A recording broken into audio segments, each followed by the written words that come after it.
क्या आप जानते हैं, बचपन से हम सभी को पढ़ाया गया है present perfect continuous tense, past perfect continuous tense, future perfect continuous tense और फ्यूचर कंटीन्यूअस टेंस के पैसिव वॉइस नहीं होते हैं। सिर्फ इतना बताया गया है, यह नहीं बताया गया कि आखिर पैसिव वॉइस इनके क्यों नहीं होते हैं।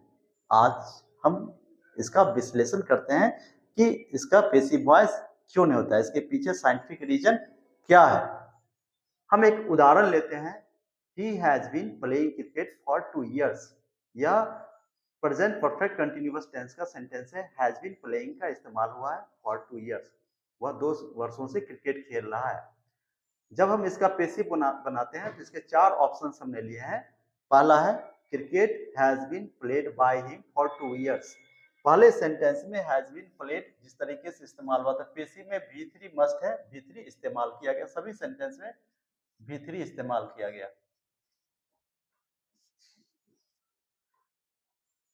पहले सेंटेंस में has been played by him for 2 years बनाया गया, लेकिन कंटिन्यूअस दिखने के लिए कोई वर्ड नहीं है, यह प्रेजेंट परफेक्ट का स्ट्रक्चर हो जाता है।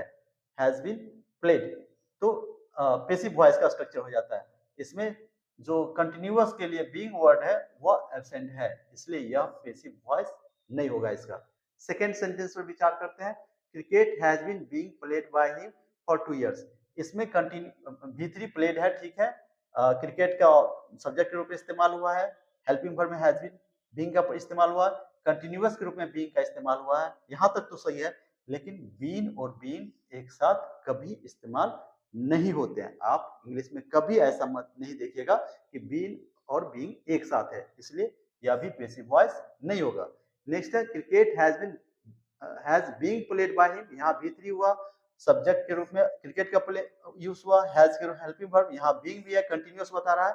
लेकिन यहाँ यह देखने की बात है कि हैज अपने बाद हमेशा V3 लेता है और बीइंग जो है वह कभी नहीं लेता है। आप इंग्लिश में कहीं भी हैज के बाद बीइंग का प्रयोग हेल्पिंग वर्ब, जो पूरक हेल्पिंग वर्ब है उसके रूप में कभी नहीं देखेंगे, इसलिए यह भी इसका पैसिव वॉइस नहीं होगा।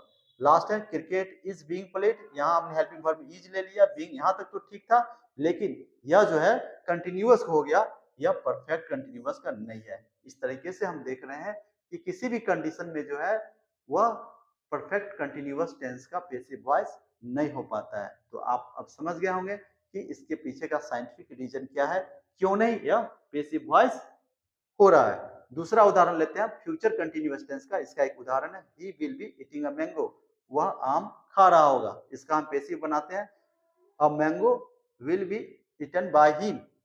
ये मैंगो जो था इसका ऑब्जेक्ट, हम इसको सब्जेक्ट बना लिए, विल जो है वह हेल्पिंग वर्ब, बी इसके साथ और ईटन V3 इस्तेमाल के पैसिव वॉइस में, यहां तक तो ठीक है। लेकिन यहाँ जो कंटिन्यूअस के लिए जो बीइंग है वह नहीं इस्तेमाल हुआ, जो इससे पता नहीं चलता है कि यह कंटिन्यूअस है या फ्यूचर सिंपल फ्यूचर या फ्यूचर इंडेफिनिट का स्ट्रक्चर हो गया, इसलिए ये बीइंग ना होने के कारण यह पैसिव वॉइस नहीं हुआ, कंटिन्यूअस नहीं हुआ, इसलिए ये पैसिव वॉइस का स्ट्रक्चर नहीं होगा, सेंटेंस नहीं होगा। दूसरा उदाहरण लेते हैं, mango will be being eaten by him. यहाँ हमने मैंगो को ऑब्जेक्ट सब्जेक्ट के रूप में, विल हेल्पिंग वर्ब, बी और बीइंग ईटन, यहाँ जो है V3 तो इस्तेमाल किए, हम बीइंग भी कंटिन्यूअस के रूप में इस्तेमाल कर लिए बताने के लिए, लेकिन बी और बीइंग दोनों वर्ड है, बी और बीइंग एक साथ कभी नहीं होता है, पूरे इंग्लिश ग्रामर में कहीं नहीं दिखेगा बी और बीइंग एक साथ, इसलिए ये भी पैसिव वॉइस नहीं होगा। अब हमने क्या किया कि बी को हटा दिया, अब mango will being eaten by him, तो अब मैंगो ऑब्जेक्ट जो था वो सब्जेक्ट हो गया, विल हेल्पिंग वर्ब और बीइंग कंटिन्यूअस और ये V3, यहाँ तक तो ठीक है। बीइंग हमने कंटिन्यूअस बताने के लिए भी इस्तेमाल किया। अब यहाँ प्रॉब्लम क्या आ रहा है कि विल जो है वो मॉडल हेल्पिंग वर्ब है और मॉडल हेल्पिंग वर्ब अपने बाद कभी भी V3 या V4 अन्य वर्ब फॉर्म लेता ही नहीं है, V4 लेता ही नहीं है, यह केवल और केवल V1 लेता है, इसलिए यह भी पैसिव वॉइस नहीं होगा।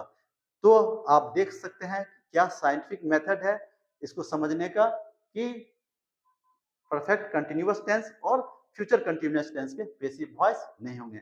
आप जानकर स्वयं समझ गए होंगे। Thank you.